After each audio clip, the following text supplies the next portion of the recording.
नमस्कार. मी संजय सोनवणी. किसान पुत्र आंदोलनाच्या या ज्ञान सप्ताहात मी आपल्या सर्वांचं स्वागत करतो. माझे परममित्र अमर हबीब साहेब, अनंत देशपांडे साहेब, नितीन राठोड, मयूर बागुल, मकरंद डोईजड आणि माझे मित्र ॲडव्होकेट महेश गजेंद्रगडकर या सर्वांच्या बरोबर सोबत मी आहेच. अजूनही असंख्य कार्यकर्ते आहेत महाराष्ट्रभर, देशभर पसरलेले किसान पुत्र आंदोलनाचे. त्यांच्याशी समाज माध्यमातनं कधी भाषणातनं, कधी फोनवरनं संवाद होत असतो. हा संवाद कशासाठी होतो? मी सांगेल, किसान पुत्र आंदोलन हे स्वातंत्र्यानंतर खऱ्या अर्थाने शेतकऱ्यांच्या हितासाठी, त्यांच्या भवितव्यासाठी आणि त्यांचं भवितव्य एक उज्ज्वल व्हावं यासाठी सुरू झालेलं एकमेव असं हे आंदोलन आहे, असं मला मनापासून म्हणावंसं वाटतं. याची कारणं आहेत. आज मला विषय दिला आहे स्वतंत्रतावाद. हा स्वतंत्रतावाद हाच खरा शेतकऱ्यांच्या खरा जिव्हाळ्याचा विषय असला पाहिजे. भारताला 1947 साली स्वातंत्र्य मिळालं असं आपण म्हणतो आणि आपण देश आपला स्वतंत्र आहे असा आपला समज असतो. आपल्याला स्वातंत्र्य मिळालं ही गोष्ट खरी आहे, पण ते स्वातंत्र्य कोणतं होतं? ते राजकीय स्वातंत्र्य होतं.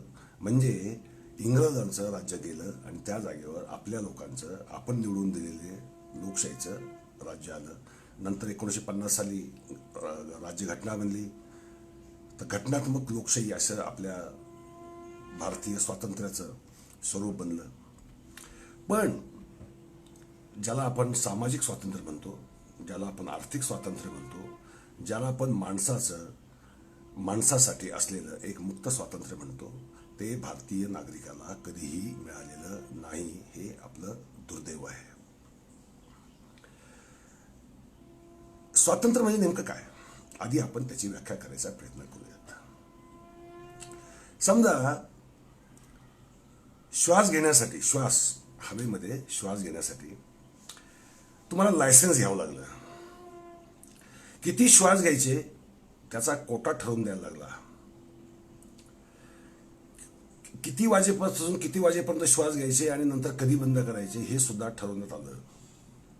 तर जी काही माणसाची अवस्था होईल तीच अवस्था आपल्या भारतीय स्वातंत्र्याने केलेली आहे.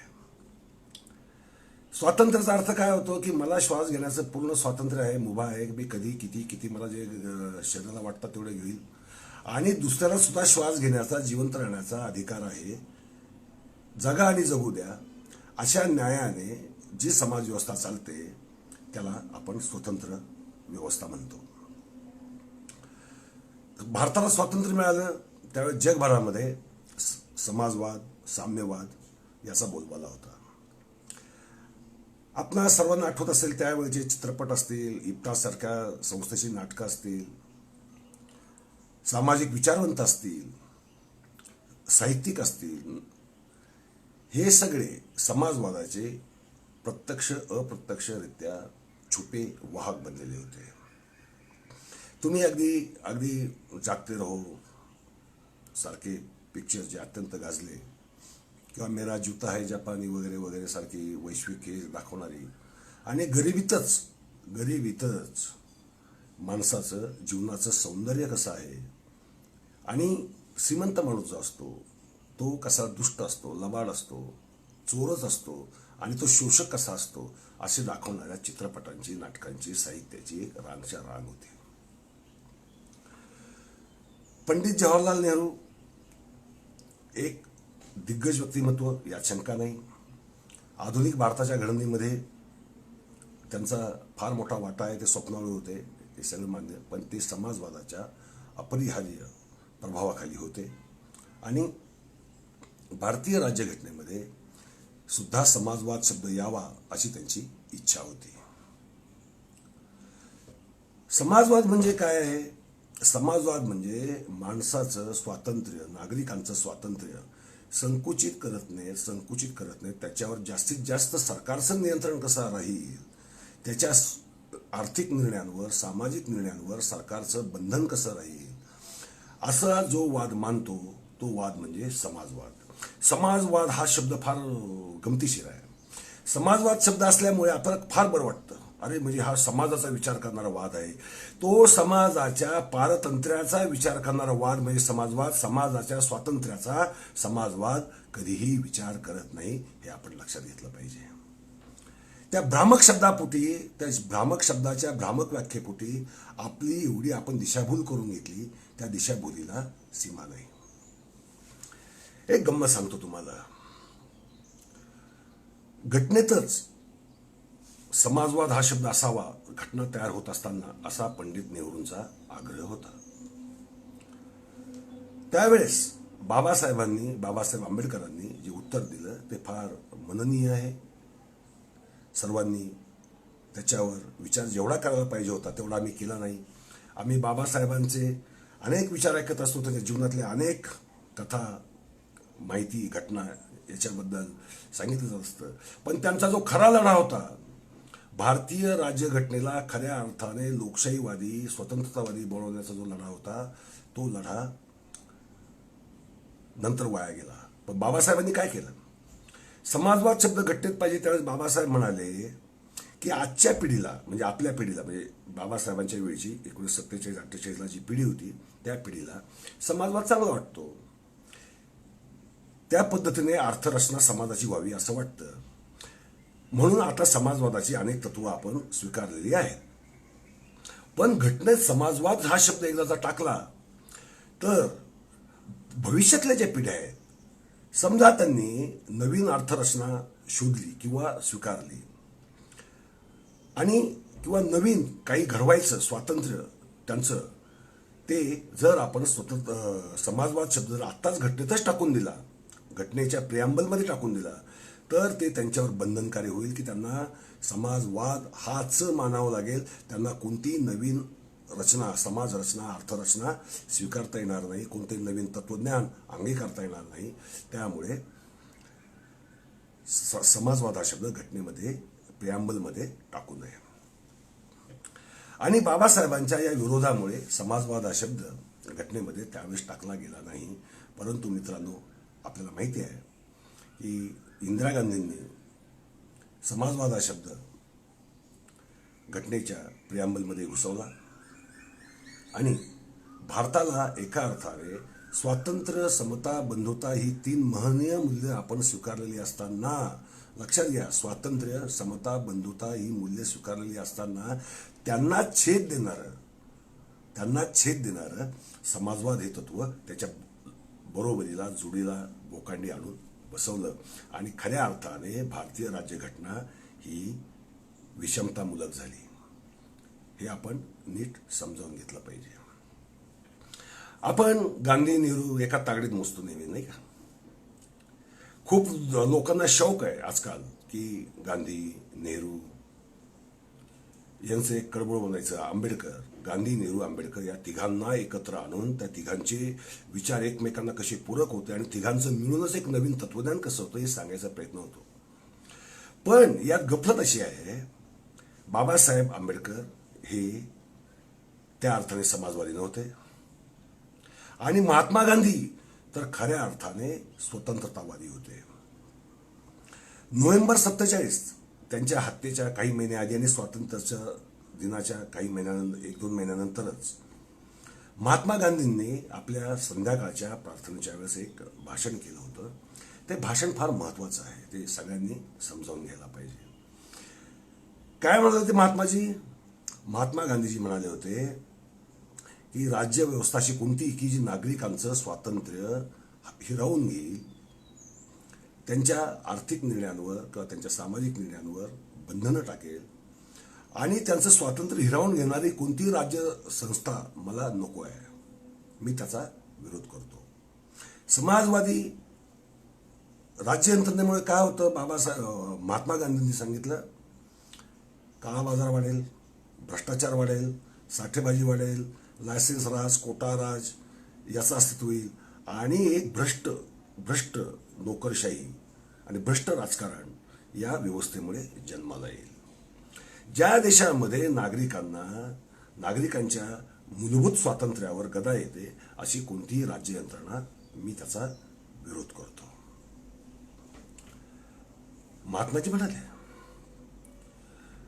महात्माजी असं पण म्हणाले की समाजवादामुळे किंवा व्यक्तीवर बंधनं घालत नेल्यामुळे माणसाची जी संघर्षाची, जी सृजनाची, जी क्रिएटिव्ह सर्जकशीलता असते त्याच्यावर सुद्धा गदा येते. आणि ती गदा या माणसाच्या हालचालींवर, त्याच्या विचारांवर बंधनं आल्यामुळे येते. आणि ही बंधनं नसणं हे मला प्रिय वाटतं असं गांधीजी म्हणाले होते. आता बघा, महात्मा गांधींनी जी भाकिते केली होती समाजवादाबद्दलची, ती भारतात सर्वच्या सर्व खरी ठरलीत, आजही खरी आहेत. काय झालं? लायसन्स राजमुळे, कोटा राजमुळे, प्रत्येक गोष्टीसाठी परवानग्यांमुळे भ्रष्टाचार वाढला. जे राजकीय नेते गांधीजींच्या तत्वज्ञानावर चालत होते, पहिली एक पिढी जी अत्यंत आदर्श होती, जे समाजाच्या हिताचा विचार करणारे होते, हळूहळू ते, त्यांची मुलं, त्यांचे घराण्याशाह्या आल्या, सर्वजण स्वार्थी बनले, भ्रष्टाचाराला ऊत आला. जे सरकारी नोकर म्हणजे सरकारचे नोकर म्हणजे जनतेचे नोकर असतात, ते जनतेचे नोकर जनतेचेच बाप बनले, मालक बनले. आणि इंग्रजांच्या काळात जसं आपल्याला म्हणावं लागायचं मायबाप सरकार हा शब्द आजही आपल्याला वापरावा लागतो. कारण बंधनं घातली की ऑटोमॅटिक नागरिक तुमचे समोर झुकतात, कामं करून घेण्यासाठी तुमच्या पाया पडतात, हात ओले करतात, टेबलाखालनं पैसे सरकवतात, पार्ट्या देतात, जागा देतात, जमिनी देतात, उच्च पदं मिळतात, कोणत्या ना कोणत्या पदावर ओढणी लागते. असं झाल्यामुळे भारताचं एकंदरीत चित्र आतापर्यंत इतकं गढूळ होऊन गेलंय की या कोरोनाच्या काळात खरं म्हणजे एक जागतिक महामारी, मानवाच्या जीविताशी खेळ चालू आहे. अशा अवस्थेत सुद्धा साधे जे मास्क असतात, जे मास्क आज अत्यावश्यक आहे, त्या मास्कमध्ये भ्रष्टाचार होतोय की नाही होतोय, तुम्हीच विचार करा. तरकारीच्या शेतकऱ्यांच्या गाड्या खेड्यात निघतात, मंडीकडे जायला निघतात, मार्केट यार्डकडे, वाटेमध्ये चेक पोस्टवर पोलीस त्यांची अडवणूक करतात की नाही करतात.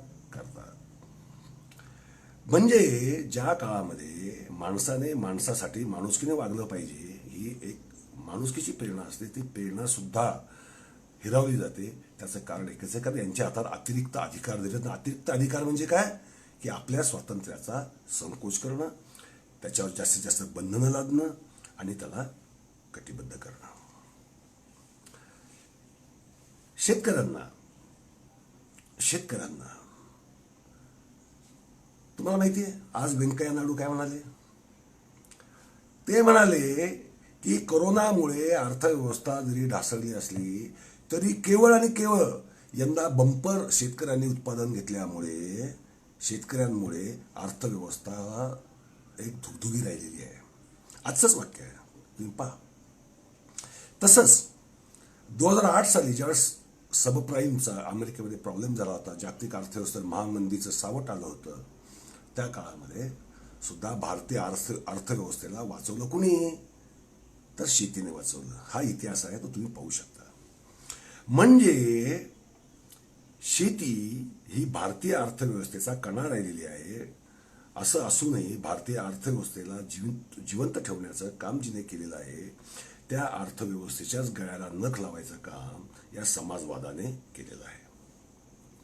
बंपर पीक आलंय, ठीक आहे, अर्थव्यवस्था तुमची सुधारणार आहे, हे ठीक आहे, पण शेतकऱ्यांचं काय? 2008 साली ज्या वेळेस महामंदी होती, शेतकऱ्यांनी त्या महामंदीतून भारताला वाचवलं, बरोबर ना? शेतकऱ्यांचा काय फायदा झाला? आताही या कोरोनामुळं अर्थव्यवस्था सुधारणार आहे ती शेतकऱ्यांमुळं, पण शेतकऱ्यांचा फायदा काय असणार आहे? विचार करा. आणि का नसणार आहे? कारण शेतकऱ्याला कायद्याच्या बंधनांनी एवढं जखडून टाकलंय. किसान पुत्र आंदोलन पोटतिडकीने अक्षरशः घसे फाडून प्रत्येकाला जागं करण्याचा प्रयत्न करते. परंतु अजूनही आपल्याला किसान पुत्र आंदोलनाचं महत्त्व समजलेलं नाही. कोण शेतकरी नेते मोठे झाले? भाव वाढवून द्या, मदत मिळवून द्या, कर्जमाफी मिळवून द्या, वीज बिल माफी मिळवून द्या, अशी जी आंदोलनं ज्यांनी केली ते फार मोठे झाले. पण मूलभूत प्रश्न सुटला नाही. मूलभूत प्रश्न असा होता की जर मी उत्पादक आहे तर माझा माल कुठे विकायचा, कधी विकायचा, कोणत्या किमतीला विकायचा हे ठरवायचा अधिकार जो मला असायला पाहिजे होता उत्पादकाला, तो अधिकारच सरकारने काढून घेतला. मला समजा 500 एकर जमीन विकत घ्यायची, शेतजमीन शेतीसाठी, नाही घेऊ शकत. मला शेतजमीन विकायची तर ते शेतकऱ्यालाच विकावी लागते. आता त्यात किती लबाड्या होतात ते तुम्हाला तेही माहिती आहे. कारण ह्या लबाड्या काय होतात? पुन्हा हे समाजवादी तंत्र. कारण त्या बंधनं घालतं की त्यात पळवाटा अशा सुटतं की त्या फक्त अधिकाऱ्यांच्याच हातात असतात. तेच बरोबर धचा मा करू शकतात किंवा माचा ध करू शकतात आणि पैसे खाऊन तुमची कामं करू शकतात. म्हणजे हा समाजवाद हा फक्त नोकरशांना, राजकारण्यांना पोचण्यासाठीच जन्माला घातला गेला की काय, असा प्रश्न आपल्याला पडणं स्वाभाविक आहे. आमच्या श्वासांवर बंधन घालण्याचं काम समाजवादाने केलं.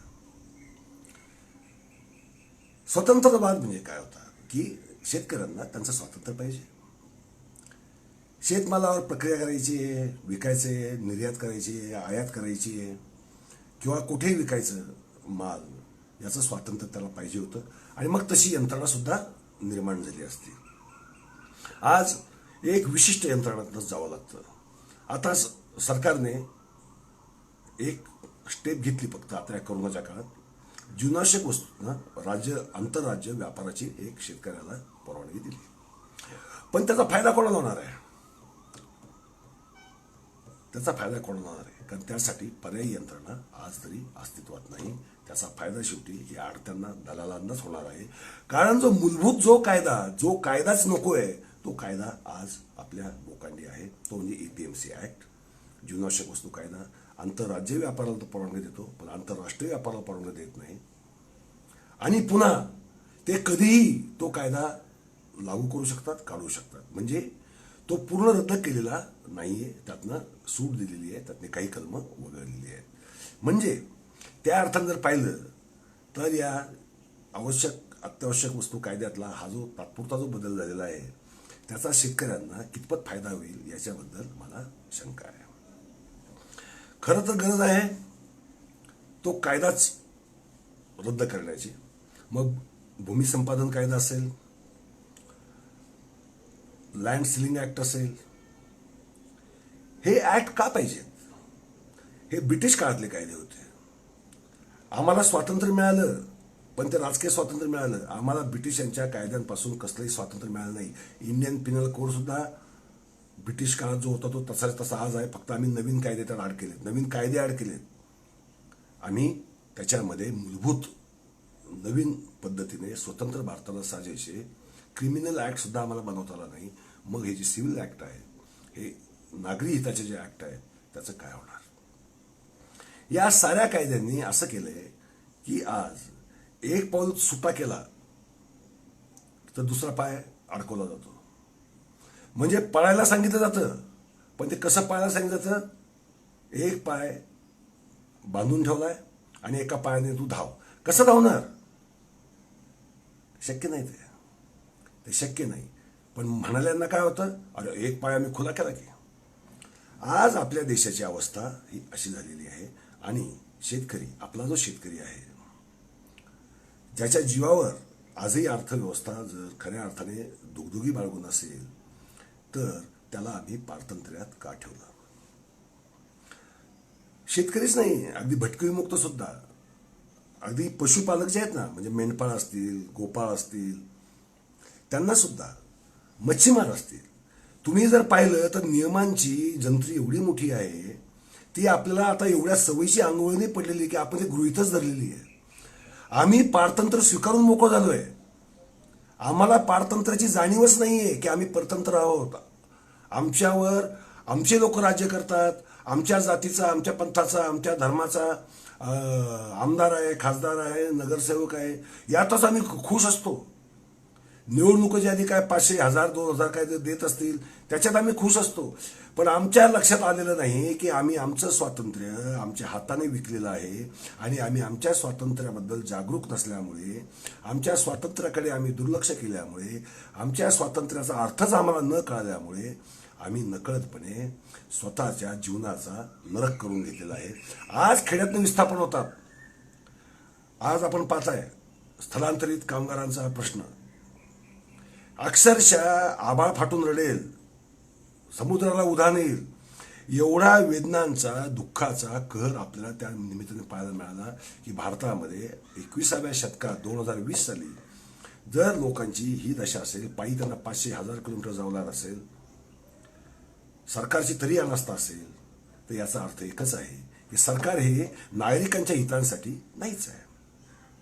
हे सगळे भाडोत्री पगारी जे नोकर आहेत, जे आपल्या समाजात आलेले असतात, पण एकदा आपल्या समाजातले अधिकारी झाले त्यांचा समाजाशी संबंध राहत नाही. ते खरं तर जनतेचे नोकर आहेत. ते जनतेचे नोकर आहेत. जनतेने त्यांना ठोकरीवर ठेवायला पाहिजे. पण आज परिस्थिती उलटी आहे. त्यांनी आम्हाला ठोकरीवर ठेवलेलं आहे.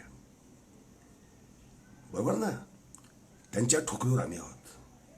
आम्हाला त्यांना मायबापच म्हणावं लागतं, साहेब साहेबच करावं लागतं. एवढं करूनही कामं होत नाहीत, दुर्लक्ष केलं जातं आणि अन्यायाचे पाडे चालूच राहतात. याचं कारण आहे आम्ही स्वतंत्रतावाद म्हणजे काय हे कधी समजावून घेतलं नाही. स्वातंत्र्य म्हणजे नेमकं काय हे आम्हाला कधी कळालं नाही आणि आम्ही कळून घेण्याचा प्रयत्न केला नाही. आम्हाला हे चित्र जर बदलायचं असेल तर आम्हाला पहिलं स्वातंत्र्याचा अर्थ समजून घेतला पाहिजे. प्रत्येक ठिकाणी आम्हाला आमच्या कामामध्ये सरकारची आडकाठी जी होते, त्यांची बंधनं जी असतात, साधी जमीन विकत घ्यायची असेल किंवा विकायची असेल किंवा घर विकत घ्यायचं घर विकत घ्यायचं असेल तर आम्हाला 10 ठिकाणीचे खेटे मारावे लागतात. बांधकाम करायचं असेल तर 15 परवानग्या ज्या घ्याव्या लागतात. काय घ्याव्या लागतात? काय गरज आहे? गरज नाही आहे, पण घ्याव्या लागतात. कारण त्यांनी पैसे खायची व्यवस्था केलेली आहे. समाजवाद का असतो? समाजवाद म्हणजे लोकांना गरिबीत ठेवून त्यांचं भांडवल म्हणून वापर करून घेण्यासाठी जो वाद आहे तो म्हणजे समाजवाद. गरिबी त्यांचं भांडवल आहे. आता तुम्ही बघा, गरिबी हटवाचा नारा किती काळ चाललाय. आता तो नारा थोडासा बदलला, तो अच्छे दिनचा नारा झाला. अर्थ तोच, म्हणजे आधी बुरे दिन होते. गरिबी हटाव म्हणजे गरिबी आहे. आणि गरिबी हटावचा नारा देऊन 2 रुपये किलो तांदूळ देऊ, 500 रुपयात टीव्ही देऊ, अशा घोषणा करून तमिळनाडूपासून दिल्लीपर्यंतची सरकारं बनलेली आहेत किंवा पडलेली तरी आहेत. कारण जनतेला फुकटा बनवणं, आपल्या मेहरबानीवर त्याला अवलंबून राहायला भाग पाडणं, याचा अर्थ होतो समाजवाद. आणि स्वतंत्रवाद काय म्हणतो? स्वतंत्रवाद म्हणजे तुझं आम्हाला काहीच नको आहे, तुझी मदतही नको आहे, तुझी कर्जमाफी नको आहे, तुझी वीजबिल माफी नको आहे. आम्ही बाजारभावानेच घेऊ आणि विकू सुद्धा बाजारभावाने. विचार करा, तुम्ही खत घेता, तुम्ही बियाणं घेता किंवा इतर कोणत्याही वस्तू घेता, त्या तुम्ही बाजारभावाने जर घेत असाल तर जो शेतमाल एवढे काबाड कष्ट करून जो पिकवला जातो, निसर्गाचा एवढा प्रकोप असतो, कधी कधी संकट असतात, त्या सगळ्या संकटांवर मात करत तुम्ही पीक घेता आणि लक्षात येतं की अरे काल 50 रुपये किलो कांदा होता, आज त्याचा भाव 5 रुपये किलो झालेला आहे. का होता असं? हा खेळ आहे सगळा. हा जाणीवपूर्वक शेतकऱ्यांच्या गळ्याला आर्थिक नख लावण्यासाठी केला गेलेला खेळ आहे. शेतकऱ्याला खरं म्हणजे जसा इतर कोणताही उद्योग व्यवसाय असतो तशीच मान्य दिले पाहिजे. इन्कम टॅक्स लावा ना, काही प्रॉब्लेम नाही. कारण इन्कम झाला तर टॅक्स भरणार ना. शेवटी काही झाला, समजा 6 लाख रुपये इन्कम होत नाही तोपर्यंत टॅक्स तसाही माफ आहे, बरोबर ना. 6 लाखाच्या वर जर उत्पन्न मिळणार असेल, प्रॉफिट मिळणार असेल, तर टॅक्स द्यायला कोणाची हरकत नाही. पण तो व्हायला तर पाहिजे. तो होण्यासाठी जी व्यवस्था असली पाहिजे, जे स्वातंत्र्य असलं पाहिजे, जे खुलं मार्केट असलं पाहिजे, मुक्त मार्केट असलं पाहिजे, ते कुठे आहे? आज यातली एकही गोष्ट न करता शेतकऱ्यांवर बंधनं मागून बंधनं, स्वातंत्र्य देण्याच्या नावाखाली एक स्वातंत्र्य द्यायचं, 4 बंधनं लादायची, हे करायचं. आणि अशा रीतीने शेतकऱ्यांचं नुकसान झालंय. त्यामुळे आपल्या देशात काय झालं माहितीये? अन्न प्रक्रिया उद्योग भारताला एवढा मोठा स्कोप आहे, एवढा मोठा स्कोप आहे. तो अन्न प्रक्रिया उद्योग भारतामध्ये अक्षरशः फक्त 2% मालावर प्रक्रिया केली जाते. जवळपास 30% नाशवंत भाजीपाला जो आहे किंवा फळं आहेत, ही साठवणुकीचा अभाव, प्रक्रिया उद्योगाचा अभाव याच्यामुळे फेकून द्यावी लागतात, सडतात. आणि अन्नधान्याची काही प्रमाणात तसंच होतं. हा हमीभाव नावाचा जो प्रकार आहे तो शेतकऱ्यांच्या हिताचा नसून उलट त्यामुळे शेतकऱ्यांना आर्थिक दबावाखाली ठेवण्याचं एक षडयंत्र आहे, हे आपण लक्षात घेतलं पाहिजे. आपल्याला त्याचा सुद्धा गंभीरपणे आज ना उद्या विचार केला पाहिजे. आणि आपल्याला या सगळ्याच गोष्टीतनं सुटून नरसिंहराव हबीब सरांना माहिती आहे. हबीब सर, मी मागच्या एका भाषणात आपल्याला सांगितलं होतं, नरसिंहरावांना मी भेटलो होतो. ही 2002 सालची गोष्ट आहे. अर्थात त्यावेळेस ते हयात होते. दिल्लीत भेट झाली होती. त्यांना म्हटलं की उद्योगधंद्यांना उदारीकरण तुम्ही काही प्रमाणात आणलं, त्यामुळे भारताच्या अर्थव्यवस्थेला फायदा झाला. हे आपण सगळे अनुभवतो आहोत. अजूनही पूर्ण उदारीकरण भारतात आलेलेच नाही उद्योगधंद्यात सुद्धा, पण जे काही आलं थोडंफार त्याचा फायदा झाला. म्हटलं शेतकऱ्यांना तुम्ही त्यातनं का वगळलं? तर त्यांनी सांगितलं की शेतमालचे भाव हा मध्यम वर्गाच्या दृष्टीने एवढा जिव्हाळ्याचा विषय आहे की त्या भावाची वाढ होणं प्रमाणाच्या बाहेर हे परवडत नाही. आणि घटही होऊ नये म्हणून आपण हमी भाव देतो. म्हणजे खालची आणि वरची मर्यादा तुम्ही एक निश्चित करून टाकायचा प्रयत्न केला आहे. आणि तो का? ह्या मध्यम वर्गाचे लाड पुरवण्यासाठी, चोचले पुरवण्यासाठी केलाय. मित्रांनो, मला तुम्ही सांगा, सिनेमाचे मल्टिप्लेक्सचे दर वाढले त्याच्यावर कोणी बोंब मारत नाही. टाटाने किंवा मारुतीने त्यांच्या कारचे भाव वाढवले, कोणी बोंब मारत नाही. टीव्हीचे भाव वाढले, कोणी बोंब मारत नाही. नेटफ्लिक्सने त्यांचा जर मंथली चार्ज आहे पिक्चर पाहण्याचा, त्याचा रेट वाढवला, त्याच्याबद्दल कोणी बोंब मारत नाही. लक्षात घ्या. पण कांद्याचा भाव वाढला किंवा बटाट्याचा भाव वाढला किंवा तूर डाळीचा भाव वाढला तर सगळ्यांच्या बोंबा चालू होतात. तुम्हाला सांगतो, हा भारतातला मध्यम वर्ग जो आहे हा खऱ्या अर्थाने या समाजवादाचा, या पारतंत्र्याचा वाहक आहे. कारण त्याचा लाभार्थी तो आहे, त्याचा फायदा त्याला होतो. म्हणजे जीवनावश्यक वस्तूंवर, म्हणजे अन्नधान्य, किराणा माल याच्यावरचा खर्च त्याचा अक्षरशः त्याच्या एकंदर इन्कमच्या फक्त 10 ते 20% दरम्यान असतो.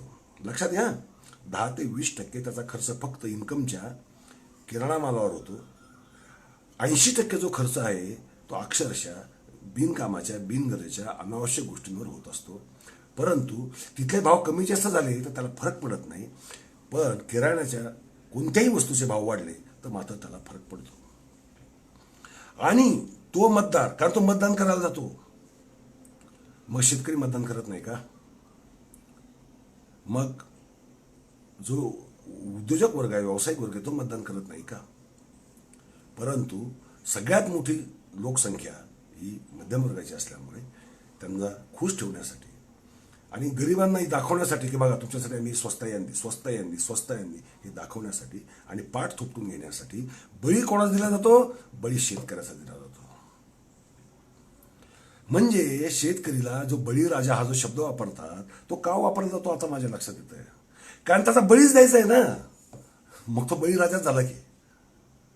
जर शेतकऱ्याचा बळीच द्यायचा असेल तर आणि त्याला बळीराजा म्हणून पुन्हा ओवाळायचे असेल तर मग बळी शब्दाला आम्हाला त्यागावं लागेल. कारण हे बळी जाणं, हे जीव घेणं आहे, हे पिढ्यानुपिढ्या खत्म करणार आहे. हा जो स्थलांतरितांचा प्रश्न आहे, स्थलांतरितांचा हा काय, आज आपण त्यांची यातना पाहतोय. आज आपल्याला कळायला लागलंय किती लोकांनी आपली गावं सोडली, राज्यातल्या राज्यात असतील, दुसऱ्या राज्यात, तिसऱ्या राज्यात असतील. आज कोट्यवधी लोक स्थलांतरित आहेत, आपली गावं सोडून, आपली राज्य सोडून, आपली शहरं सोडून दुसरीकडे गेलेत. कशासाठी गेलेत? पोट भरायला गेलेत. आणि पोट भरायला काय गेलेत? कारण ज्या शेतीमध्येच रोजगार निर्माण करण्याची शक्ती होती, ज्या शेतीमध्ये इन्कमची, त्यावर अत्यंत सुखाने जगण्याची सोय बनू शकत होती, ती सोय सरकारने हे कायदे लादून काढून घेतलेली आहे. हा जीवनावश्यक वस्तू, आवश्यक वस्तू, अत्यावश्यक वस्तू कायदा आहे, लँड सिलिंग ऍक्ट आहे आणि भूमी संपादन कायदा आहे.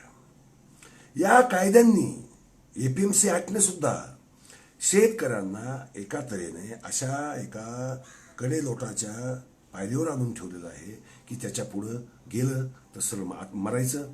नाहीतरी अनेक शेतकरी आत्महत्या करतात. भाऊसाहेब करपेंच्या आत्महत्येबद्दल किसान पुत्र आंदोलन दरवर्षी 1 दिवसाचं उपोषण करतं. सर्वांनी करावं. अनेक वर्ष मी करत होतो. पण ही वेळच येणार नाही, ही दुर्दैवी वेळच येणार नाही. यासाठी आपण काय करतो हा खरा प्रश्न आहे. मित्रांनो, मी शेतकरी नाही, मी शेतमजूर होतो. मी वयाच्या 10व्या वर्षापासून 16व्या वर्षापर्यंत गावामध्ये शेतांवर राबलेले, खुरपण्या केलेल्या आहेत, निंदण्या केलेल्या आहेत, घास कापलेला आहे, शेंगा तोडलेल्या आहेत, नांगर सुद्धा चालवलेला आहे. त्यामुळे शेतकऱ्यांबरोबर मी वाढलेलो आहे, त्यांच्यावर खाल्लेलं आहे. त्यांच्या 72चा जो दुष्काळ होता, त्या दुष्काळातल्या त्यांच्या ज्या हलाखीच्या ज्या वेदना आहेत त्या मी जिवंतपणे त्यांच्याबरोबर भोगलेल्या आहेत. सुकडी खाल्लेली असेल, मिलो खाल्ला असेल, काय केलं असेल. हा जो शेतकऱ्यांचा प्रश्न आहे, शहरात बसलेले शेतकरी विचारवंत मोठमोठ्या आकडेवाऱ्या फेकतायत. मेक्सिकोतली शेती, इस्रायलची शेती, पुस्तकं बघा, तुम्हाला बाजारामध्ये अनेकांची पुस्तकं मिळतील. शेती, कृषी तज्ज्ञांची मिळतील ना, पुस्तकं मिळतात, अनंत आहेत. मग हे असं करावं, ते तसं करावं, अमुक यंत्र वापरावं, तमुक तंत्र वापरावं, नाही का. हे सगळं सांगायला काय जात नाही. ते वापरण्यासाठी जे वातावरण लागतं, जे आर्थिक वातावरण लागतं, जे खुलं वातावरण लागतं, ते जर वातावरण जर नसेल, त्या वातावरणाच्या अभावात कोणीही काहीही नवीन प्रयत्न करू शकत नाही. काही शेतकरी करतात प्रयत्न, प्रयोग करत नाहीत का? शेतकरी फार प्रयोगशील आहे, तो सर्जक आहे. प्राचीन काळापासून तुम्हाला आश्चर्य वाटेल, एकट्या वांग्याचं देशी वाण 5,500 प्रजाती भारतीय शेतकऱ्यांनी डेव्हलप केल्या. वॉलकोर नावाचा एक ब्रिटिश कृषीतज्ञ पारतंत्र्याच्या काळामध्ये भारतीय शेतीची पाहणी करायला आला होता. त्याने सांगितलं की भारतीय शेतकऱ्याकडे जेवढं ज्ञान आहे, जेवढं कौशल्य आहे, तेवढं कौशल्य इंग्लंडच्या शेतकऱ्याकडे नाही. इंग्लंडच्या शेतीमध्ये एवढ्या प्रकारची, विविध प्रकारची वैविध्य असणारी प्रजाती विकसित झालेल्या नाही आहेत. त्या भारतीय शेतकऱ्यांनी केल्यात. कारण तो सर्जक आहे. आपल्या आपल्या प्रांताला, आपल्या हवामानाला, आपल्या मातीला साजेशी त्यांनी वाणं शोधली आणि त्याचा विकास केला. म्हणजे तो सर्जक आहे. मग स्वातंत्र्यानंतर असं नेमकं काय झालं? असं काय झालं की शेतकऱ्याची सृजनशीलता, सर्जकता, प्रयोगशीलता तुलनेने कमी कमी होत गेली आणि तो सरकारी पॅकेजकडे डोळे लावून बसायला लागला, हमी भावाकडे डोळे लावून बसायला लागला. कारण त्याची मानसिकताच अशी बनवली की आहे ना, मायबाप सरकार काहीतरी केलं तेच करेल, नाही तर काय होणार. शरद जोशींनी हे ओळखलं होतं, राजाजींनी हे ओळखलं होतं. शरद जोशींनी शेतकऱ्यांना जागृत करण्यासाठी प्रचंड प्रयत्न केला, परंतु दुर्दैवाने त्यांचं शेतकऱ्यांनी ऐकलं नाही. ते या माठ समाजवाद्यांच्याच मागे राहिले. कारण त्यांना असं वाटलं की समाजवादीच आपल्याला मदत करू शकतात, आपल्याला कारण निवडणुकीमध्ये आश्वासनाची संत्री असते ना, मी हे देणार, मी ते देणार. मग एक पक्ष म्हटला की मी 10,000 रुपये फुकट देणार किंवा 1,00,000 रुपये फुकट देणार किंवा 200 दिवसाचं मनरेगाचं काम देणार आणि अमुक रेटने देणार, तर दुसरा पक्ष लगेच म्हणतो मी 300 दिवसाचा देतो. हे 10,000 म्हणतात का, मी 20,000 देतो. आणि खरं म्हणजे प्रत्यक्षामध्ये यापैकी शेतकऱ्याच्या हातामध्ये काहीही पडलेलं नसतं. ही फक्त आश्वासनं पडलेली असतात. या आश्वासनांना बोलून मतदान केलं जातं, आपले नेते निवडले जातात, त्यात जात पाहिली जाते, धर्म पाहिला जातो, पुन्हा पक्षही पाहिला जातो. तिन्ही गोष्टी आहेत. पुन्हा आमचा साहेब अमुक, त्यांचे साहेब ढमुक, यांचं संस्थान अमुक. भारतीय लोकशाही ही सरंजामदार शहांची लोकशाही बनून गेली. ही का गेली? या समाजवादामुळे. स्वतंत्रतावाद असता तर माणसाला खुलं स्वातंत्र्य मिळालं असतं. माझ्या बाबतीतले एक निर्णय घेण्याचं स्वातंत्र्य मला जर असलं तर मला आश्वासन देणाऱ्या मंत्र्यांची, संत्र्यांची, नेत्याची गरज पडत नाही. मी मग योग्य माणसालाच मत देतो, जो माणूस भविष्याचा विचार करतो आणि मला खुलं फाजून स्वातंत्र्य पुढे जाण्याचा राजमार्ग जो बनवून देतो त्यालाच मी मत देतो. पण आज आम्हाला जेलमध्ये टाकणाऱ्या, आमच्या पायामध्ये बेड्या अडकवणाऱ्या नेत्यांना आम्ही मत देतो. ही लाजिरवाणी गोष्ट आहे. कोंडवाड्यात अडकवणाऱ्याला मतदान करणारे भारतीय लोकच आहेत, भारतीय शेतकरीच आहे. हे अमेरिकेत घडू शकत नाही, ऑस्ट्रेलियात घडू शकत नाही. स्वतंत्रतावादी राष्ट्रामध्ये असं घडत नाही, घडू दिलं जात नाही. आम्ही घडू देतो. आणि मग संकट आलं आणि जाहीर केलेली पॅकेजेस मिळाली नाही, मग आमचा आरडाओरडा चालू होतो. मग आमचा मीडिया तेव्हा भयंकर जागा होता. टीआरपी मिळतो ना, टीआरपी मिळतो. मग तोही आरडाओरडा चालू करतो. आणि त्या सगळ्या आरडाओरड्याच्या गदारोळामध्ये नवीनच राजकारण पैदा होतं, नवीनच काहीतरी समीकरण तयार होतात, सरकार पडतात किंवा बनतात. पण शेतकऱ्यांचा प्रश्न जिथे होता तिथेच राहतो. एक कणभर सुद्धा शेतकरी पुढे सरकू शकलेला नाहीये. जी काय प्रगती झाली आहे ती त्याच्या स्वतःच्या कष्टांच्या आणि निसर्गाची कृपा असली तर झालेली आहे. अदरवाईज शेतकऱ्यांच्या मार्गामध्ये राडेरुडे, काटेकुटे पसरवण्याचंच काम आतापर्यंत या समाजवादाने केलेलं आहे. समाजवाद हा मानवतेचा शत्रू आहे, लक्षात घ्या. समाजवाद हा मानवतेचा शत्रू आहे, मानवी स्वातंत्र्याचा शत्रू आहे. आणि महात्मा गांधी जे म्हणाले होते तेच सत्य आहे. समाजवाद माणसाची सृजनशीलता संपवून टाकतो, त्याची क्रिएटिव्हिटी थांबवतो. नवीन मार्ग काढण्याची, नवीन व्यवसाय शोधण्याची आहे, यातनंच अनेक गोष्टी होऊ शकतात. पण त्या गोष्टी शोधायची प्रवृत्ती थांबते. कारण आपण याला हमीभाव मिळणार आहे, मग कशाला दुसरं करायचं, प्रयोग कशाला करायचे. आज आपण मराठवाड्यात बघा, तुम्ही सहज अभ्यास करा, कोणत्या प्रकारची पिकं दरवर्षी 30 पिकं घेतली जातात याची यादी काढा. पश्चिम महाराष्ट्रात ऊस सोडला तर आम्हाला दुसरं काही सुचतच नाही. खानदेशात आहे तसंच. म्हणजे आम्ही एवढे आता परंपरावादी होत चाललोय शेतीमध्ये की आम्हाला बदल करणं, प्रयोग करणं, धाडस करणं, धोका पत्करणं याची आमची सवय संपलेली आहे. आणि यातनंच आम्ही आमच्यासाठी एवढा मोठा धोका निर्माण करून ठेवला आहे की आज आम्हाला शेतकऱ्याला आत्महत्या करावी लागते. आतापर्यंत आत्महत्यांचा आकडा एवढा मोठा झालेला आहे की भारत पाक जी 3 युद्ध झाली आणि भारत चायना 1 युद्ध झालं, या सगळ्या युद्धांमध्ये जेवढे मनुष्यहानी झाली नाही तेवढ्या आत्महत्या शेतकऱ्यांच्या गेल्या 20-25 वर्षातच झालेल्या आहेत. आणि त्याची आम्हाला लाजही वाटत नाही. आम्ही आंदोलनं करतो, अनेक आंदोलनं. आम्ही आरक्षणासाठी आंदोलनं केली ना, बऱ्याच जातींनी केली, आंदोलनं केली, रस्त्यावर आले. कोणाचे मूक मोर्चे, कोणाचे धमक्या देणारे मोर्चे, कोणाचे घोषणा देणारे मोर्चे, आंदोलनं केली. शेतकऱ्यांची आंदोलन झाली, पण कायसाठी? भाववाढीसाठी. कांद्याचा भाव पडला, कांदा फेको आंदोलन, दूध ओतो आंदोलन.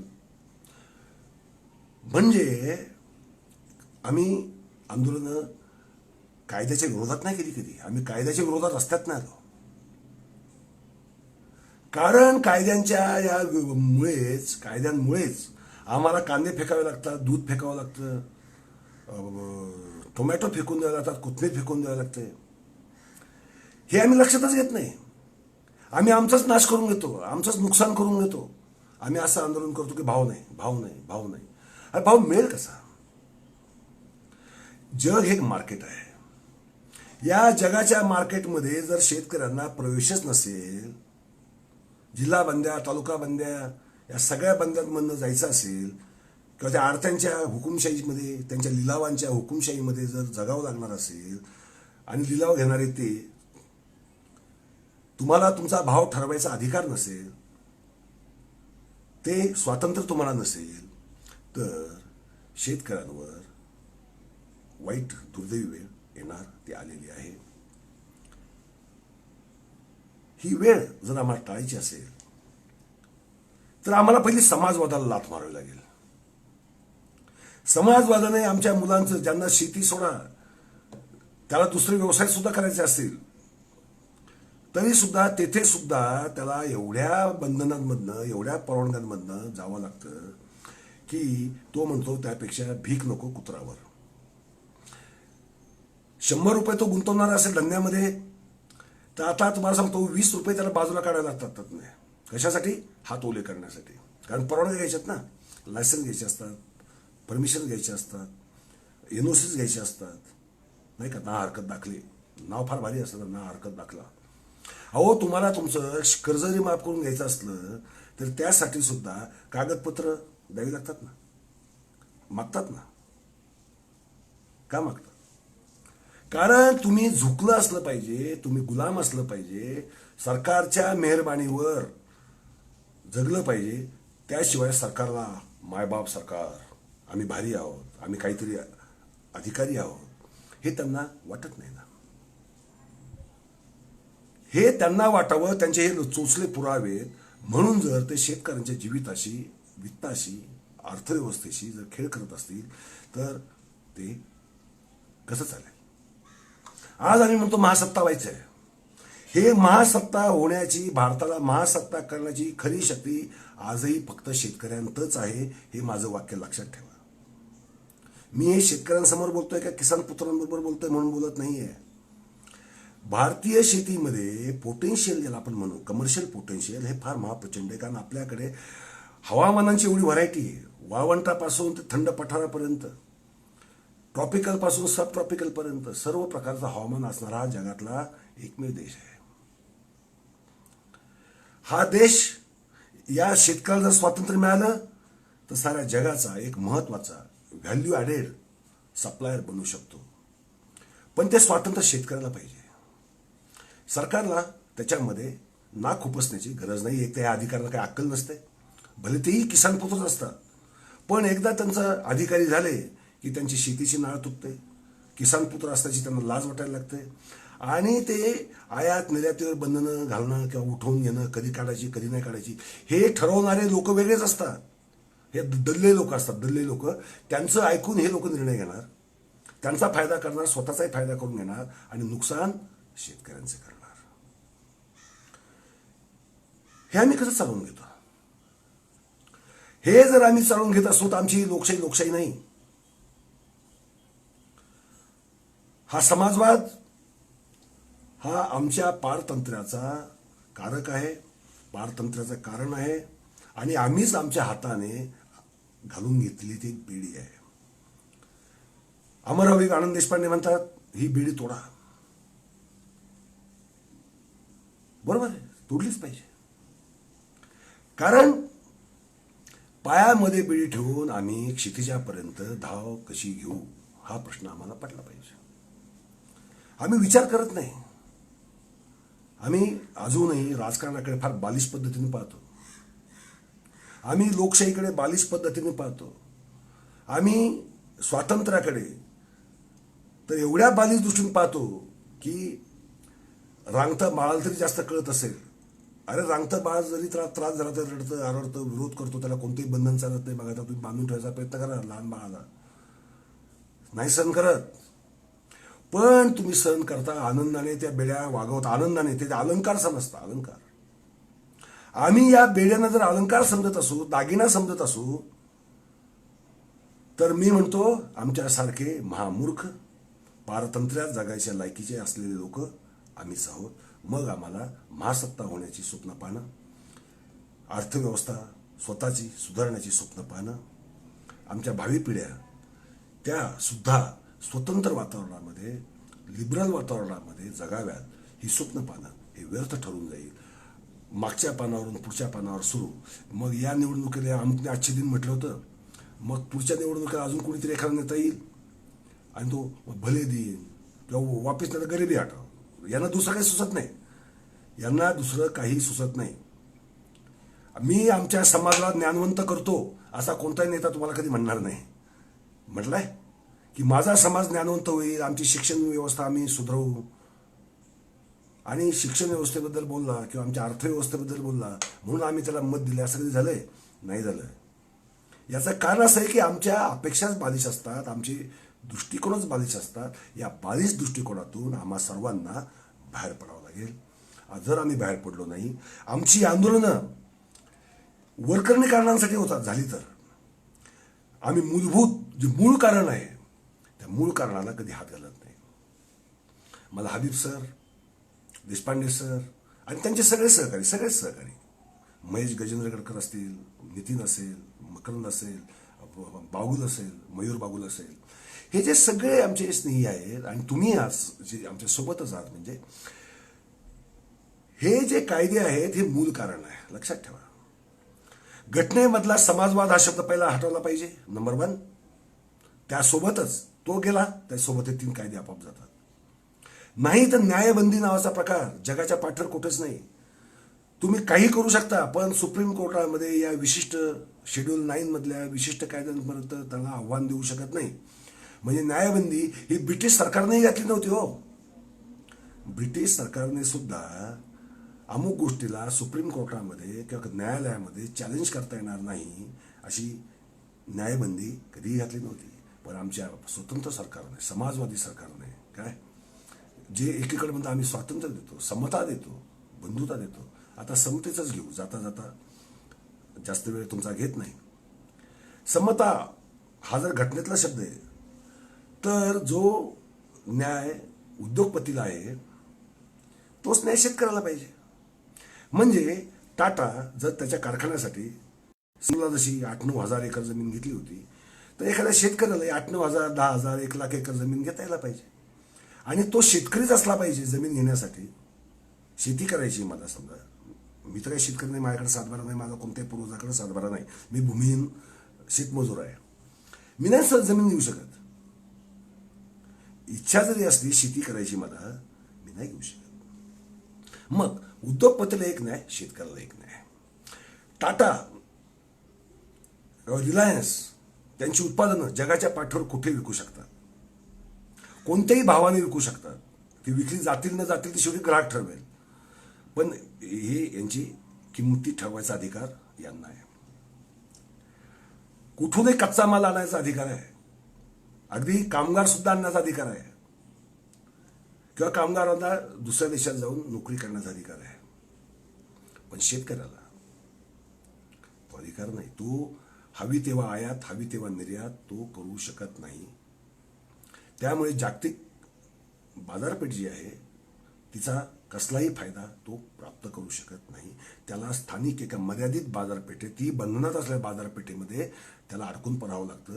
आणि अशा अडकून राहिलेल्या बाजारपेठेमध्ये कोणी यशस्वी होऊ शकत नाही. किती प्रयत्न करा, किती यंत्रणा, तंत्राना, आधुनिक साधनानं, अहो तुमची बाजारपेठच जर बंदिस्त असेल, तुमची बाजारपेठच जर बंधनाने लादलेली असेल, उजी पडलेली असेल त्याच्यावर, तर शेतकरी 2 पैसे मिळवणार कसे प्राप्त करणार? तुम्हीच सांगा, तुम्हीच विचार करा, कशी प्राप्त करणार, प्रगती कशी करणार? मग त्याची मुलं, आज शेतकऱ्याच्या मुलाला जर लग्न करायचं असेल तर त्याला मुलगी देत नाहीत लोक आजकाल, माहिती आहे? लग्न करणं शेतकऱ्याच्या मुलाला अवघड झालंय. मुलीला सुद्धा शहरातलाच नवरा पाहिजे असतो, शेतकरी नवरा नको असतो. याचं कारण काय आहे की शेती हा एक स्टेबल, रिलायबल आणि कमाई करून देणारा, रिस्पेक्टेबल, सन्मान देणारा व्यवसाय आहे असं आज कोणालाही वाटत नाही. शेतकरी म्हणजे अडाणीच असतो, बॅकलच असतो, अंगठे छापच असतो, या समजामधनं अजूनही हे शहरी लोक बाहेर पडलेले नाहीत. आज शहरातले लोक करोनामुळं गावाकडे पळत आहेत. आता जेव्हा गावातले लोक त्यांना हाकलायला लागले, आता त्यांना राग येतो, संताप येतो. हरकत नाही, तो एक वेगळा प्रश्न आहे, त्याचे लागे बांधे त्या प्रश्नाचे वेगळे आहेत, संदर्भ वेगळे आहेत. पण यातनं एक मानसिकता दिसते की गरजेसाठी आम्ही शेतकऱ्याकडे धाव घेतो का गावाकडे धाव घेतो, परंतु शेतकऱ्याचे शेतीचे जे शेतकऱ्याच्या बंधनाचे जे प्रश्न आहेत त्यासाठी आम्ही किसान पुत्र म्हणून त्याच्या प्रश्नांमध्ये आत्मीयतेने पाहत नाही. आम्ही विचार करतो, माझा काय संबंध शेतीशी, शेतकरी नेते बघून घेतील, गावातले लोक बघून घेतील. आम्हाला शेतकऱ्याच्या प्रश्नाबद्दल खऱ्या अर्थाने शहरी लोकांना आत्मीयता वाटत नाही. त्यांना शेतकऱ्यांना फुकटे म्हणायची सवय का, इन्कम टॅक्स नाही म्हणून ना, हे फुकटे, हे काय एवढे कमवतात, एवढे कमवतात, इन्कम टॅक्स भरत नाही, आम्ही टॅक्स भरतो ना, आम्ही श्रेष्ठ, आम्ही त्यांना जगवतो असं यांना वाटतं. या शहरी, मी वाईट शब्द वापरला असता, वापरत नाही, या निष्काम लोकांना, करंट्या लोकांना असं वाटतं की शेतकरी हा यांच्या मेहरबानीवर जगतोय. उलट आहे. खरं म्हणजे या सगळ्या शहरी लोकांना स्वस्तामध्ये आतापर्यंत देऊन या फुकट्या लोकांना, या शहरी, हे खरे फुकटे कोण आहेत, हे खरे फुकटे आहेत. कारण यांना कांदा 100 रुपये किलो झाला तर लगेच पोटात दुखतं. पण 500 रुपये तिकीट असेल मल्टिप्लेक्सचं आणि अख्खा परिवार जातो, 2000, समजा 4 जण आहेत, 2000 रुपये, आणि बस बाहेरचं खाणं पिणं 3-4 हजार रुपये खर्च करतात. 4000 रुपयात किती किलो कांदा येतो माहिती आहे? 100 रुपये किलो जरी कांदा धरला तर 40-50 किलो कांदा होईल ना. आता हे काय कांदा खाऊन जातात काय? फक्त कांदाच खातात, दुसरं काय खात नाही. तर एवढी हलकट मनोवृत्ती या लोकांनी जोपासलेली आहे. माझं मत असं आहे, साऱ्या समाजाला या मनोवृत्तीतनं बाहेर काढावं लागेल. आणि जोपर्यंत शेतकऱ्यांना स्वातंत्र्य मिळत नाही तोपर्यंत या मनोवृत्तीमधनं लोक बाहेर पडणार नाहीत. बाजारभावाप्रमाणे जे असेल ते त्यांना घ्यावं लागेल. स्वस्त असेल तर स्वस्त, महाग असेल तर महाग. स्वस्त महाग हा सापेक्ष शब्द आहे. स्वस्त काय, महाग काय. जर तुम्हाला महाग वाटतं घेऊ नका, तुम्हाला कोणी बंधन घातलंय घ्याच म्हणून, कोणी काय कपाळावर रिव्हॉल्वर टेकवलंय, घ्या, नाही घेतला तर गोळी घालेल असं तर काय कोणी म्हटलेलं नाही, घेऊ नका. ही मुक्त बाजारपेठ आहे, मुक्त बाजारपेठ राहिली पाहिजे. आणि त्यातच शेतकऱ्यांचं, भारतातील सर्वच तरुणांचं, सर्वच म्हणजे सर्व व्यवसायांमधल्या, सर्व क्षेत्रांमधल्या लोकांचं त्यातच हित आहे. त्यासाठी आपल्याला स्वतंत्रतावाद स्वीकारावा लागेल, स्वातंत्र्याचा अर्थ खऱ्या अर्थाने समजून घ्यावा लागेल आणि या समाजवादाला पहिली लाथ मारावी लागेल. समाजवादाला आम्ही जोपर्यंत लाथ मारत नाही तोपर्यंत भारत देशाचंच, शेतकऱ्यांचं सोडा, भारत देशाचंच कल्याण होणं शक्य नाही. हे आपण लक्षात घेतलं पाहिजे. एवढं बोलतो. धन्यवाद. नमस्कार.